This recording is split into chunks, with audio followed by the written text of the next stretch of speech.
बुज़दार का सबसे बड़ा फेलियर उसका कैमरा शाई होना और उसका मीडिया अनफ्रेंड होना है। वो मीडिया फ्रेंडली नहीं था। पीटीआई सोशल मीडिया पे अपने बयानिया पे खड़ी होती है, अपने बयानिए को वो प्रमोट करती है या अपने बयानिए के लिए सारी कैंपेन करती है। मरियम साहिबा अपनी शख्सियत की बिल्डिंग के ऊपर काम करती हैं। नवाज शरीफ साहब की जो खूबी है, जो उन्हें एज देती है, वो ये कि जिस एक हाथ से वो जनरल का गिरबान पकड़े होते हैं, दूसरे हाथ से होते गोडे नु हथ लाया। बिस्मिल्लाहिर्रहमानिर्रहीम। अस्सलाम वालेकुम। 89 न्यूज़ के पॉडकास्ट के साथ मैं हूं हुमायूं सलीम। मेरे साथ मौजूद हैं आज एक मारूफ सहाफ़ी, तज्ज़ियाकार एसआर राना, जिनका तजर्बा जो है वो किसी से ढका छुपा नहीं है। अखबारात से शुरू हुए, अखबारात को फ़तह किया, उसके बाद टीवी में आए और आप टीवी को भी आजकल फ़तह कर चुके हैं। अल्लाह इन्हें मज़ीद तरक्की दे। अस्सलाम वालेकुम राना जी साहब। वालेकुम सलाम, बहुत शुक्रिया मैं सब। और मेरे इस जिद्दोजहद के सफ़र में सबसे बड़े साथी तो तुम हो और मुझे बड़ी खुशी है। ये बात मैं फ़ख्र से कहता हूँ कि हुमायूं सलीम ने भी पर्दे के पीछे जितनी कामयाबी हासिल की है वो मिसाली, अल्लाह ताला आपको भी बहुत और कामयाबी दे। Thank you very much. Rana साहब, ये बताइए कि इस वक्त मरियम नवाज शरीफ और बुज़दार के दौर में से आप किसको बेहतर कहेंगे? इनकी कारकर्दगी के हवाले से किसको, अगर हम इनका मुवाजना करें तो किसको हम बेहतर कह सकते हैं? अच्छा देखिए, हो ये रहा है कि मुझ पे ना वैसे ही कुछ थोड़ी पंजाब हुकूमत की अनायात बहुत ज़्यादा है। और जब ये गवर्नमेंट आई, जब पीडीएम की गवर्नमेंट आई, अब बूढ़ी जो भाई थी, तो उन्होंने सबसे पहले जो सदक़े खैरात के तौर पे काम किया था वो ये किया था कि मुझे पीटीवी से निकाल दिया था। तो उसके बाद मैंने बहुत सारे चैनल्स पे धक्के शक्के खाए। लेकिन अगर ईमानदारी से देखा जाए तो बुज़दार का सबसे बड़ा फेलियर उसका कैमरा शाई होना और उसका मीडिया अनफ्रेंड होना है। वो मीडिया फ्रेंडली नहीं था। और उसकी एक मैं छोटी सी मिसाल आपको दूं कि शामी साहब के घर, मुजीबुर रहमान शामी साहब के घर बुज़दार आया है, मैं भी था, तो वहाँ पे यासिर शामी भी था। अब यासिर शामी हो और ऐसा मौका हो और यासिर शामी ने तरलों की इंतहा कर दी। शामी साहब जैसी कदावर शख्सियत ने कह दिया कि आप 1 मिनट के लिए बात कर लें, तो वो बंदा ऐसे घबराया हुआ था जैसे बकरी कसाई की छुरी देख के घबराती है ना, इस तरह वो रस्सी तोड़ा के भागने की कोशिश कर रहा था। और उनके गिर्द जो डीजीपीआर के लोग थे वो ऐसे हुए थे कि जैसे कुसोनी मार देंगे अगर आप दोबारा कहा कि जनाब आप। और इवन ये कि शामी साहब को उन्होंने इनकार कर दिया। ये दुनिया है दिखावे की दुनिया। इसमें जो स्क्रीन पे जैसा दिखाता है, आम आदमी के पास इतना टाइम नहीं है कि उसकी तहकीकात में जाए, ठीक है ना। तो मरियम साहिबा इस आर्ट को बहुत अच्छी तरह समझती हैं। वो अगर बारिश में निकलती हैं तो वो बाकायदा अपने साथ 6-6 7-7 कैमरामैन लेके निकलती हैं।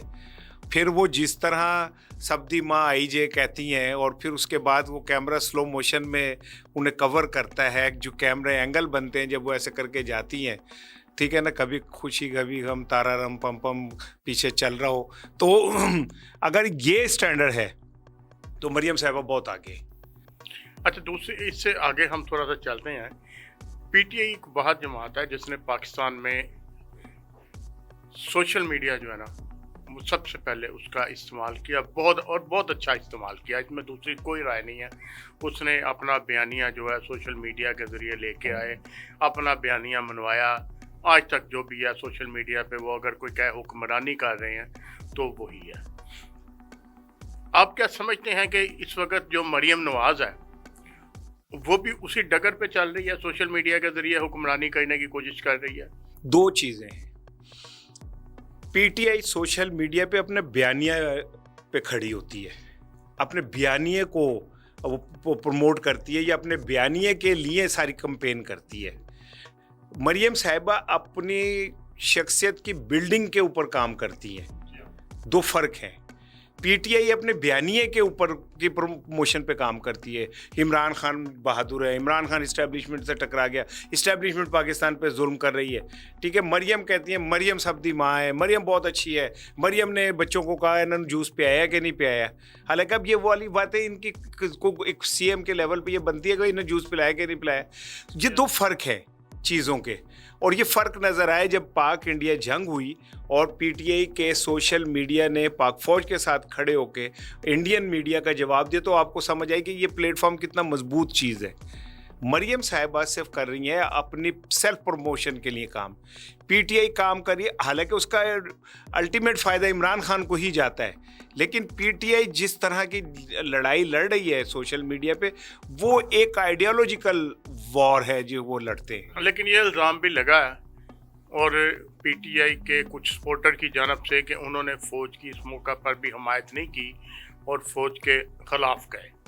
वो कुछ इंडिविजुअल्स थे, ठीक है ना, वो इंडिविजुअल्स हैं जो गए, लेकिन अगर आप वो निकालें तो वो मैं पढ़ रहा था कि पीटीआई ने मेरे ख्याल 668 पोस्ट की पाक फ़ौज के हक़ में, मुस्लिम लीग नून के मीडिया से 180 के करीब हुई। फिर उस पोस्ट के अंदर पीटीआई ने मोदी का नाम लिया को मेरे ख्याल 300 कितनी दफ़ा, जबकि इन्होंने कुछ 70 दफ़ा नाम लिया। तो पीटीआई के जो ऑफिशियल वो था वो तो खड़ा था। अब इंडिविजुअल तो आप किसी को नहीं रोक सकते। और एक चीज़ हुमायूं मैं आपको बताऊं, मैं बहुत दिनों से कह रहा हूं कि जो यूट्यूबर्स पाकिस्तान से बाहर बैठ के इमरान खान की कंपेन कर रहे हैं, वो इमरान खान को नुकसान पहुंचाते। वो अब मेरा ख्याल है वो अपने डॉलर्स के लिए कर रहे हैं कि आप इससे मुतफिक हैं, इमरान खान का नाम लेकर अपने डॉलर्स कमा रहे हैं।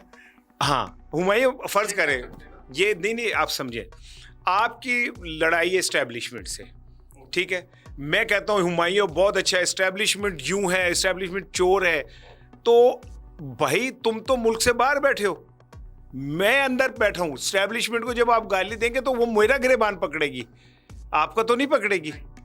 तो इससे उन्होंने मेरी क्या सर्विस खिदमत की, उन्होंने तो अपने डॉलर बना लिए। इमरान खान और एस्टेब्लिशमेंट के दरमियान जितना फर्क गैप इन लोगों ने बढ़ाया, क्योंकि इनकी रोजी रोटी जो है वो इस पे चलती है कि एस्टेब्लिशमेंट और इमरान की लड़ाई रहे और इनकी का सौदा बिकता रहे। और ये गिनती के में 5 या 7 बंदे हैं, इससे ज्यादा तो नहीं होगा। हाँ, ये वही लोग हैं जिन्हें खुद एस्टेब्लिशमेंट ने हीरो बनाया था, ये वही लोग हैं, ठीक है। कोई दूसरी राय नहीं, टीवी चैनल भी दिए थे। हाँ, टीवी चैनल दिए, आपको मसनूई सब्सक्रिप्शंस दी, आपको मसनूई व्यूज़ दिलवाए, आपको करोड़ों रुपए दिलवाए। फिर जब वो जिन इतना बड़ा हो गया कि आपकी बोतल में बंद नहीं हुआ, तो फिर आपने जिन के खिलाफ खड़े हो गए, वो जिन आपके खिलाफ खड़ा हो गया। तो मेरा सवाल ये है कि एजेंसियां ऐसा करती क्यों है कि वो खुद अपने हाथों से लोगों को बड़ा जिन बनाती हैं, फिर जब बड़े जिन बन जाते हैं, बोतल में बंद नहीं होते, तो फिर ये लड़ाई हो जाती है। ये क्या वजह है कि एजेंसियां या ये लोग एस्टेब्लिशमेंट जिनको जिन बनाती है, एमकेएम को बनाया, तहरीक लब्बैक को बनाया, और बेशुमार ऐसी मिसालें मौजूद हैं। इवन आप किसी हद तक कह रहे हैं, इवन मैं कहता हूँ मुस्लिम लीग नून को भी बनाया, इमरान खान को भी मैं बनाया, क्या नाम ले रहा हूँ। ये सारे जो हैं आप बाद में एस्टेब्लिशमेंट के खिलाफ ही चलते हैं।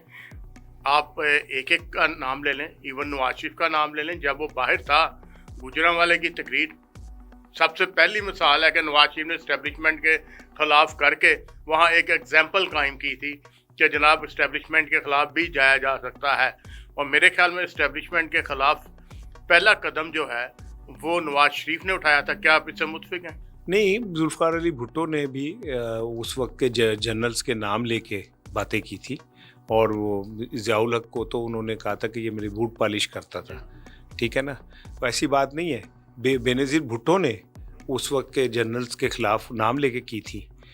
लेकिन नवाज शरीफ साहब की जो खूबी है, जो उन्हें एज देती है, वो ये कि जिस एक हाथ से वो जनरल का गिरबान पकड़े होते हैं, दूसरे हाथ से होते गोडिया नूं हथ लाया, ठीक है ना।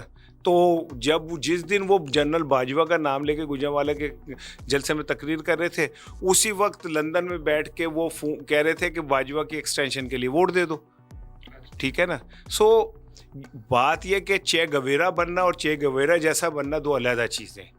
तो मैं तो, लेकिन बात जो आप सवाल कर रहे थे ना, वो ये है कि आखिर हमारे इस्टेब्लिशमेंट को ज़रूरत क्या होती है इस तरह के 2 नंबर की आदत को प्रमोट करने की, वो कोई भी हो, ठीक है ना, मैं सब की बात कर रहा हूँ। अगर इस नर्सरी को हम रोक दें और एक दफ़ा अवाम में से लीडरशिप को भरने दें तो शायद कुछ और रिजल्ट निकल आए, या सियासतदानों पे छोड़ दें।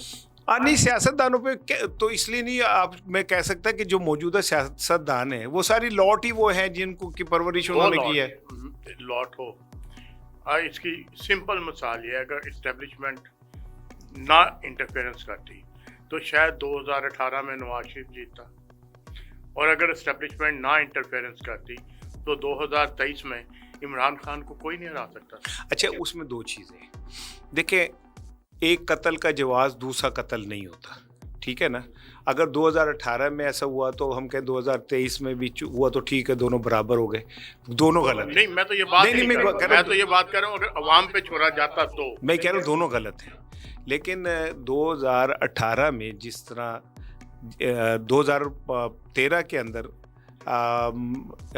जो कुछ भी हुआ नवाज शरीफ साहब, 2018 में जो कुछ भी हुआ नवाज शरीफ साहब के साथ, लेकिन इस तरह नहीं हुआ था कि लोगों को उठा लिया जाए, लोगों से ज़बरदस्ती प्रेस कॉन्फ्रेंसें कराई जाएं, ना गिरफ्त करें तो उन्हें जेलों में डाल दिया जाए, अब पोलिंग एजेंट उठा लिए जाएं, कागजात छीन लिए जाएं, ख़वातीन के साथ मिसबिहेव किया जाए, नवाज शरीफ पे 200 केसेस बना दिए जाएं, आपसे पार्टी का इलेक्शन निशान छीन लीजिए, ऐसा नहीं हुआ था।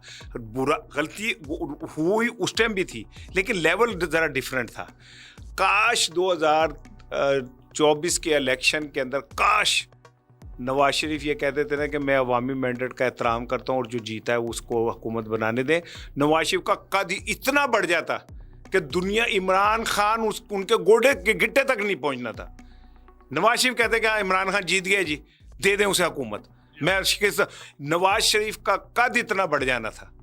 लेकिन नवाज शरीफ ने उस शिकस्त अपनी को इस तरह लेके अब सारी जिंदगी के लिए अपने ऊपर वो जो वोट को इज्जत दो, लेकिन उसका भी ये हो सकता है, उससे भी ये खतरा हो गया कि मैंने ये कर दिया तो उसके बाद अंदर हो जाऊंगा। तो इमरान खान अंदर है ना, तो फर्क हो गया ना, लोगों में फर्क हो गया ना। इमरान खान भी ये कर सकता था। इस रवायत को कहाँ हम खत्म करेंगे कि एक की हुकूमत हो दूसरा अंदर, उसकी हुकूमत हो तो दूसरा अंदर।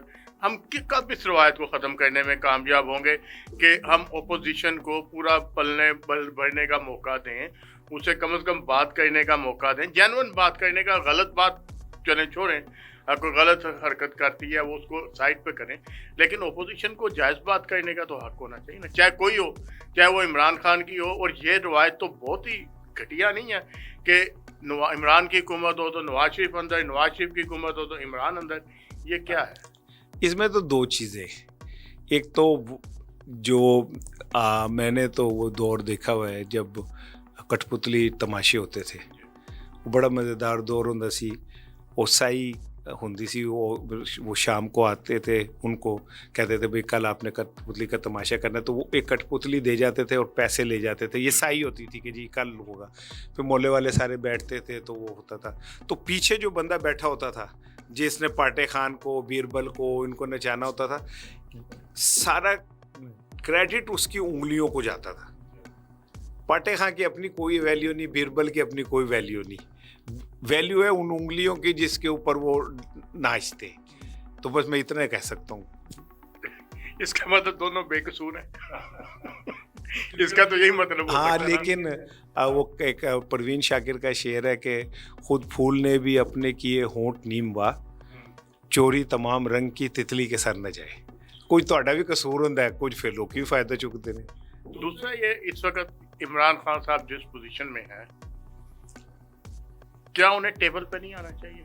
या कोई किसी भी बात पे? किसकी टेबल पे आए? कोई मंदा ही नहीं पिया, ठीक है ना। वो कहते हैं फौज की टेबल पे जाना है, वो गवर्नमेंट के साथ अगर मिलें तो गवर्नमेंट के पास है क्या देने को? गवर्नमेंट की हैसियत इतनी है कि उनका स्पीकर एक प्रोडक्शन आर्डर जारी करता है एजाज चौधरी साहब के, ठीक है, एक बुजुर्ग आदमी है एजाज चौधरी साहब, ठीक है, उनका प्रोडक्शन आर्डर जारी होता है। वो जब जेल जाते हैं तो जेल का सुप्रिटेंडेंट स्पीकर के प्रोडक्शन आर्डर को कहता है मैं नहीं मानता, हुकूमत की इतनी रेट है, ठीक है। हुकूमत कहती है जी हमारी अदालतें तो कह रही हैं कि जी मिलवा दें, और तो सुप्रीटेंडेंट नहीं मानता। तो सुप्रीटेंडेंट कौन है, सवाल ये है, ठीक है ना। तो फिर अगर हुकूमत ऐसे जोगी हुए, वो मैं ना गया रोटियां लेने तंदूर पे, मैं सलीम तो एक पहलवान टाइप आदमी, उन्होंने कहा 5 रोटियां ला दे, उन्होंने कहा अच्छा जी पहलवान जी। वो फिर उसने 2-3 किसी और की लगाई, फिर उस पहलवान ने कहा 5 रोटियां तेन कहना लाना पहलवान। तीसरी दफा पहलवान ने कहता तू सुनता नहीं, उन्हें कहा एडा पहलवान होंदा ते घर पकवा लैंदा, ठीक है ना, मेरे को ना आंदा तू, मेरे तो रोह पांडे है, ठीक है। तो जो घर रोटी नहीं पकवा सकते अपनी, वो तंदूर वाले दे उत्ते आके रोह पान, ते तंदूर वाले नूं तो पता है ना कि भाई तेरी की हैसियत है। जिनके पास ताकत है बात उन्हीं से होती है। मरियम साहिबा ने भी यही कहा था कि मैं तो उनसे बात करूंगी जिनके पास ताकत है। तो ये तो अब हमें सोचना चाहिए कि भाई अगर हमने इसी तरह निज़ाम चलाना है तो चलाते नहीं, क्या फ़र्क पड़ रहा है। लेकिन जमहूरियत अगर इस तरह ही चलनी है तो अब मिसाल के तौर पे अमेरिका या इंडिया या कोई भी, वो जब उन्होंने कोई फैसला कुन बात करनी होती है तो वो शहबाज शरीफ से क्यों नहीं करते। उसको फ़ोन आना चाहिए इंडिया का कि जी हम जंगबंदी करना चाह रहे हैं। ऐसे ही है जी। बहुत शुक्रिया राना साहब। राना साहब से हमने बात की आज नाज़रीन, और राना साहब की जो गुफ्तगू थी उसमें बहुत से सवालिया निशान छोड़ गई है, जिसको आपने अब खुद ढूंढना है। इसके साथ ही मुझे इजाज़त दीजिए। बहुत शुक्रिया।